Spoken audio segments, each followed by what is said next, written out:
John, thanks for joining us on RaithTV again. Going to start with just asking for some reflections on Saturday's game. Yeah, well, I mean, we gifted them 2 goals, quite simply. We didn't deal with the kick out, we didn't have anyone challenging for the ball, which is disappointing because we can't have the opposition getting free headers. We didn't deal with the ball over the top. Yeah, I still believe that we should have got a free kick, but we should have dealt with it, and I believe there was a free kick at the second goal leading up to the penalty. Again, it was something we should have dealt with better. We didn't. You can't give any team 2 goals at a start.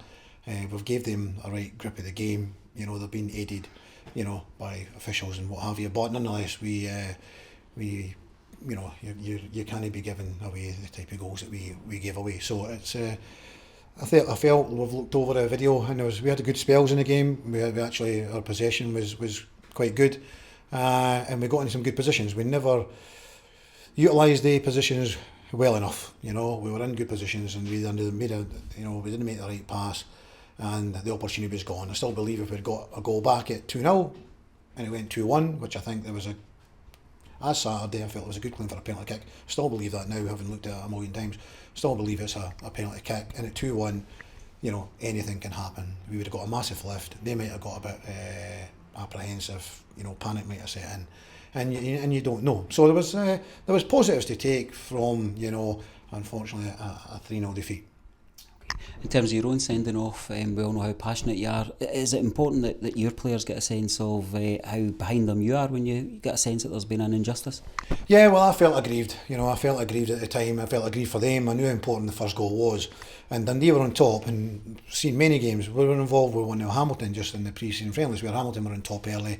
They didn't get that goal. We played ourselves into the game and went on to go 3-0 up and win the game 3-2. Now, who knows? If Dundee hadn't got that first goal, which I was very much aggrieved about, then it might have been a completely different game. The first goal was so important, and we certainly could have played our way into that game, in my opinion, my belief.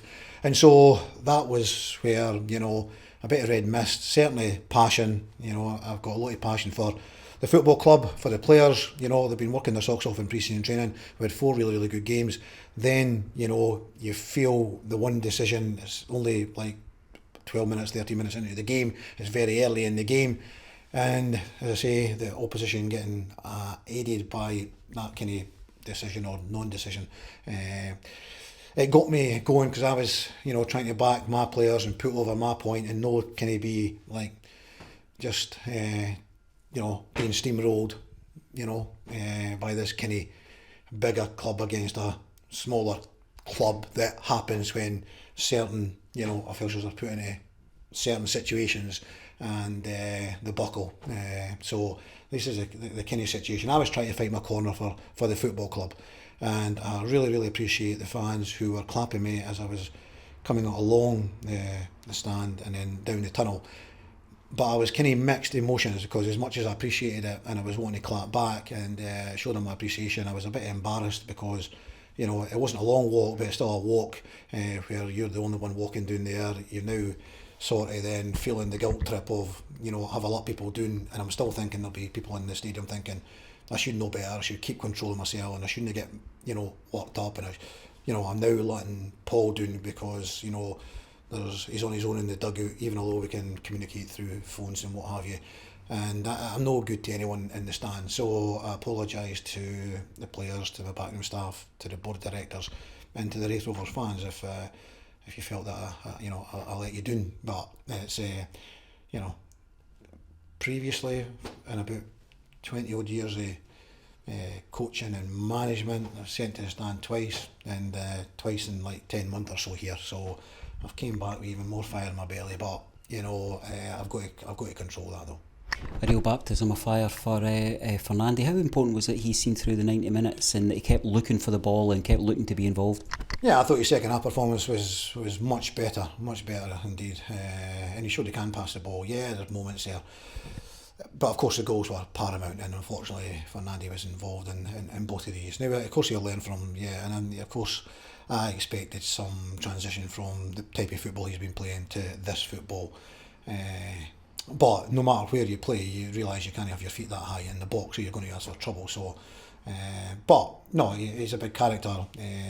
And you know, he came in on the Monday morning, he apologised and he thanked myself for keeping him on the pitch and showing the confidence in him.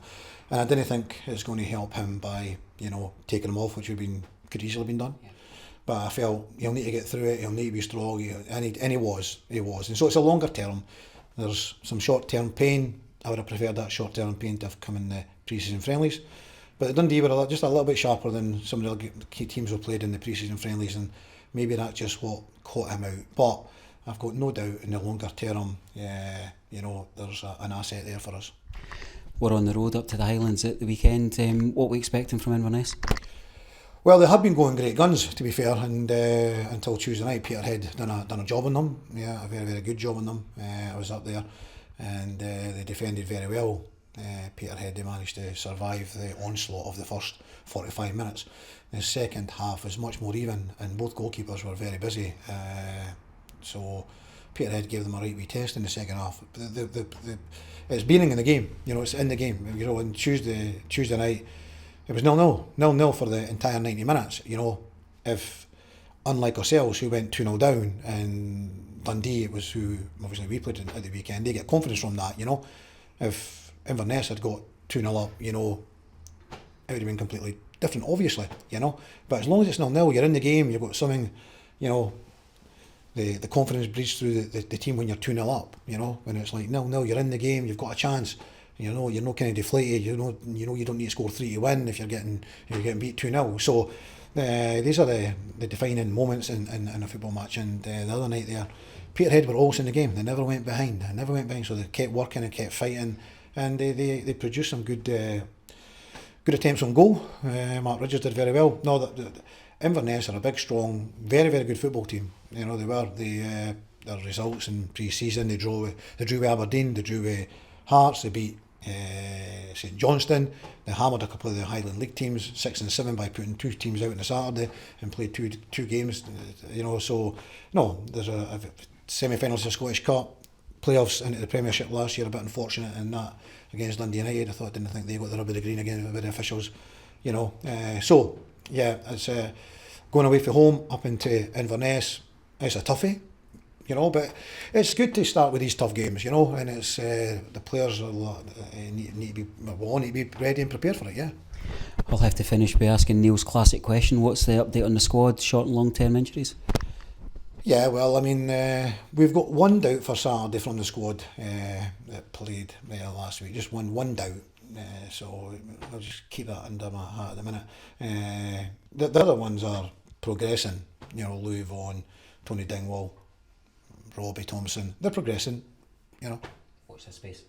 They're not ready yet, but they're progressing. Okay, good luck Saturday, John. Thank you. Thanks, John.